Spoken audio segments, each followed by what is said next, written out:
नमस्कार साथियों, 1 अप्रैल से नया वित्तीय वर्ष शुरू हो रहा है और मार्च माह का वेतन भी नए वित्तीय वर्ष में यानी वित्तीय वर्ष 2025-26 का पहला पेमेंट होगा।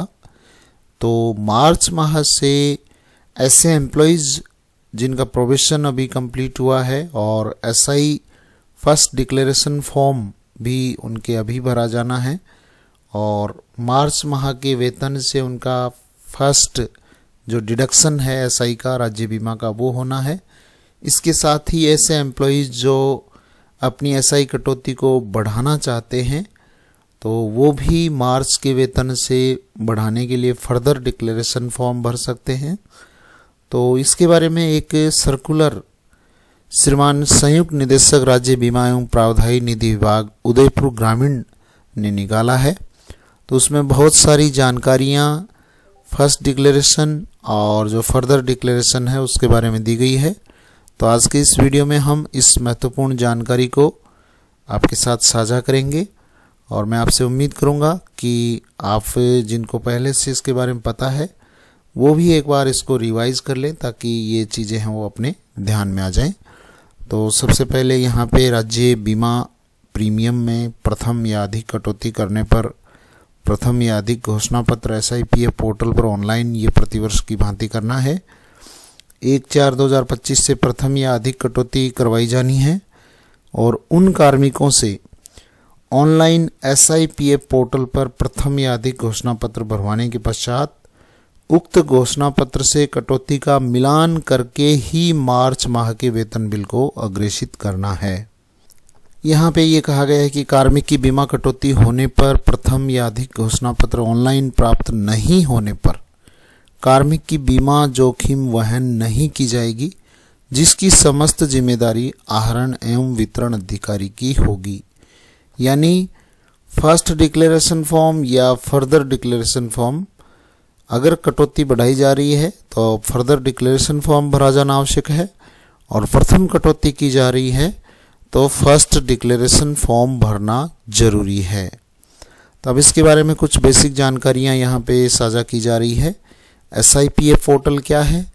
वेब बेस्ड कस्टमाइज्ड पोर्टल है जिसके द्वारा राज्य कर्मी बीमा और GPF संबंधित स्वयं व्यवहार यथा राज्य बीमा योजना के अंतर्गत प्रथम अधिक घोषणा पत्र को सबमिट करना, राज्य बीमा पॉलिसी के अंतर्गत ऋण अथवा क्लेम आवेदन करना और इस प्रकार प्रावधायी निधि योजना अंतर्गत आहरण क्लेम के लिए आवश्यक कार्य ऑनलाइन कर सकता है।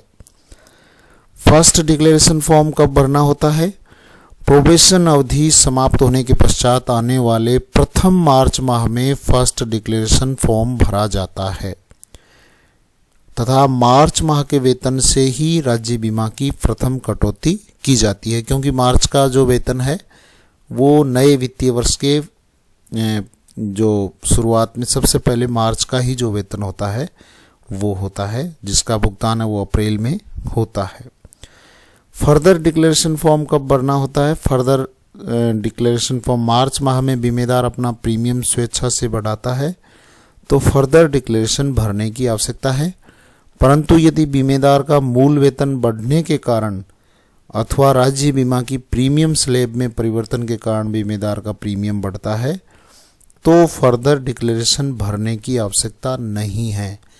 अगर बेसिक के कारण स्लैब चेंज हो रहा है तो फर्दर डिक्लेरेशन भरने की आवश्यकता नहीं है, लेकिन बीमेदार अगर अपना स्वेच्छा से प्रीमियम बढ़ा रहा है तो उस स्थिति में फर्दर डिक्लेरेशन भरने की आवश्यकता है। नेक्स्ट यहाँ पे है बीमेदार फर्स्ट डिक्लेरेशन भरते समय किसको अपना मनोनीत बना सकता है? नॉमिनी बनाना है तो बीमेदार अपने परिवार के किसी भी सदस्य को मनोनीत बनाने के लिए स्वतंत्र है। परिवार में कोई सदस्य नहीं होने की स्थिति में बीमेदार किसी को भी अपना मनोनीत नियुक्त कर सकता है। फर्स्ट अथवा फर्दर डिक्लेरेशन फॉर्म भरते समय यदि नाम, पिता का नाम या जन्म दिनांक अथवा मूल वेतन में कोई विसंगति हो तो उसको किस प्रकार से सही किया जा सकता है? तो उक्त सभी क्रेडेंशियल्स के लिए बीमेदार को अपने DDO से संपर्क करना होगा और DDO के लॉगिन में एम्प्लॉय फिर प्रोफाइल के द्वारा बीमेदार का नाम, पिता का नाम जन्म दिनांक अथवा मूल वेतन में दिखाई देने वाली किसी भी विसंगति को ठीक किया जा सकता है। यदि फर्स्ट और फर्दर डिक्लेरेशन भरते समय फॉर्म में डीडीओ गलत दिखाई दे रहा हो तो क्या किया जाए? यदि आपके फॉर्म में डीडीओ गलत दिखाई दे रहा है तो इसका तात्पर्य यह है कि आपकी एम्प्लॉय आईडी गलत या पुराने डीडीओ में पड़ी है। इस हेतु डीडीओ के लॉगिन से एम्प्लॉय और एम्प्लॉय ट्रांसफ़र में जाकर एम्प्लॉय आईडी को सही डीडीओ में ट्रांसफ़र करवाना होगा। ये डीडीओ लॉगिन से ही होगा। तो ये अगर आपके गलत डीडीओ प्रदर्शित हो रहा है तो ये ट्रांसफ़र आपको करवाना होगा। मेरे परिवार के सभी सदस्यों के नाम न्यू पोर्टल पर नहीं दिखाई दे रहे हैं, इनको जोड़ने के लिए क्या करना होगा?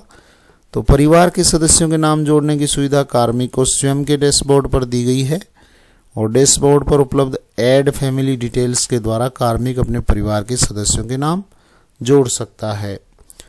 परिवार के किसी सदस्य के नाम, रिलेशन अथवा जन्म दिनांक में संशोधन करना हो तो किस प्रकार कर सकते हैं? कार्मिक के डैशबोर्ड पर उपलब्ध परिवार के सदस्यों में से जिसमें भी संशोधन करने की आवश्यकता हो उस सदस्य के नाम के नीचे ही नीचे एडिट का बटन दिया गया है और इस एडिट के बटन को काम में लेते हुए आधार ओटीपी से वेरीफाई करके परिवार के सदस्यों की डिटेल में संशोधन किया जा सकता है।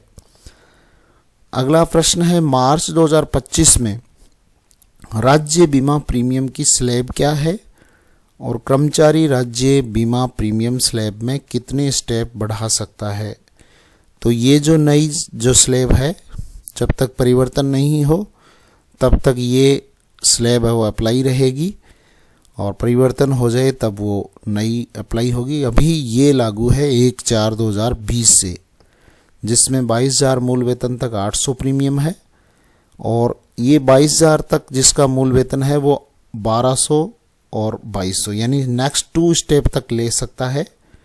तो यहाँ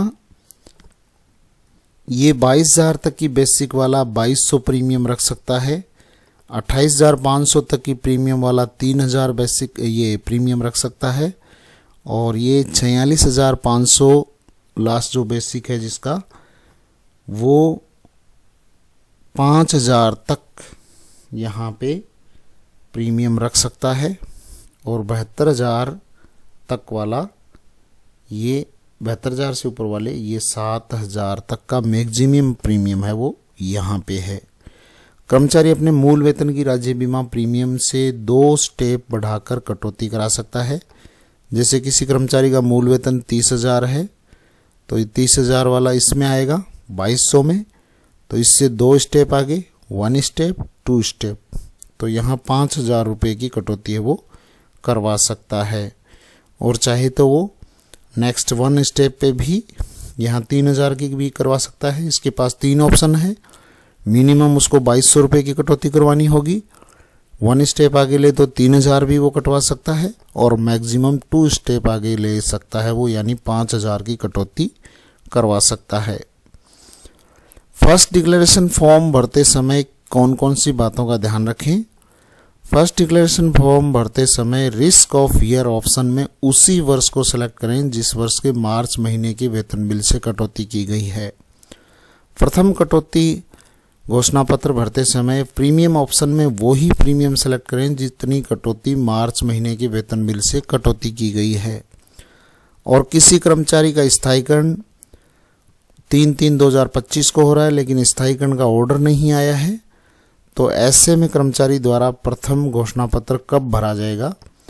तो ऐसा कर्मचारी जिसका स्थायीकरण 3/3/2025 को हो रहा है लेकिन स्थायीकरण का ऑर्डर नहीं आया है, तो ऐसी स्थिति में कर्मचारी द्वारा प्रथम घोषणा पत्र मार्च महीने में ही भरा जाना है। लेकिन राज्य बीमा प्रीमियम की कटौती स्थायीकरण ऑर्डर आने के बाद स्थायीकरण एरियर बिल से मार्च महीने से उस महीने तक की जानी है। और ऐसा कर्मचारी जिसका स्थायीकरण उदाहरण 3/3/2025 को हो रहा है तथा स्थायीकरण का ऑर्डर भी आ गया है तथा कर्मचारी को माह मार्च का पूर्ण वेतन दिया जा रहा है, तो राज्य बीमा प्रीमियम की कटौती माह मार्च के वेतन से ही की जानी है। तो ये थी इसके संबंध में जानकारी। इसके संबंध में आपका कोई प्रश्न हो तो कमेंट बॉक्स में ज़रूर डालें। आज के लिए बस इतना ही। Thank you very much. जय हिंद, जय भारत।